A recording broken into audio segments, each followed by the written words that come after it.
I reread this crazy story about King Hezekiah, and I got so many new things out of it this time. And that's the beauty of God's word, right? Because it's alive and active. So you could read it a million times over, and the Lord, in his perfect timing, will reveal new things. So in Isaiah 36 and 37, the king of Assyria, a bad dude, has King Hezekiah and all his men surrounded. And the king of Assyria shouts this message to Hezekiah and all of his men. And he goes, "Don't let Hezekiah deceive you. He can't rescue you.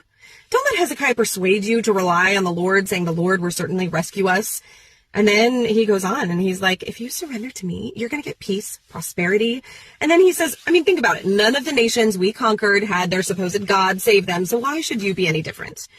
So Hezekiah was made to look like a fraud, totally embarrassed in front of his people. And instead of defending himself or dishing it back, Hezekiah chose to stay silent.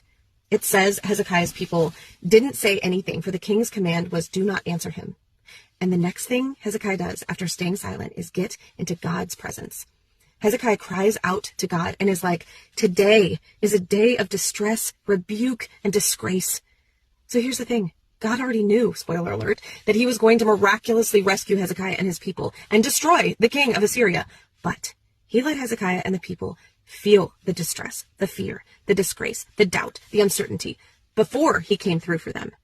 God was in control of every bit of it. And you'll see that even when everything felt out of control. But this is an opportunity to fortify and strengthen the faith and obedience in Hezekiah and in all of God's people and reveal that God was all they needed. Hezekiah took all of his fears and doubts and embarrassment to God, and he laid them at God's feet, and God showed up. God said, "I won't be mocked. I got your back."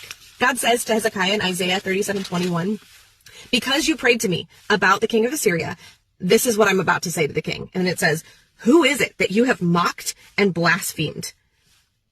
Against who have you raised your voice and lifted your eyes in pride? Against the Holy One of Israel. You have mocked the Lord through your servants." And it says, "But I know you're sitting down, you're going out, you're coming in. I know you're raging against me, because you're raging against me and your arrogance have reached my ears. I will put a hook in your nose and a bit in your mouth, and I will make you go back the way you came." Boom. And then it says, the angel of the Lord went out and struck down 185,000 in the camp of the Assyrians. And when the people got up the next morning, there were dead bodies all around.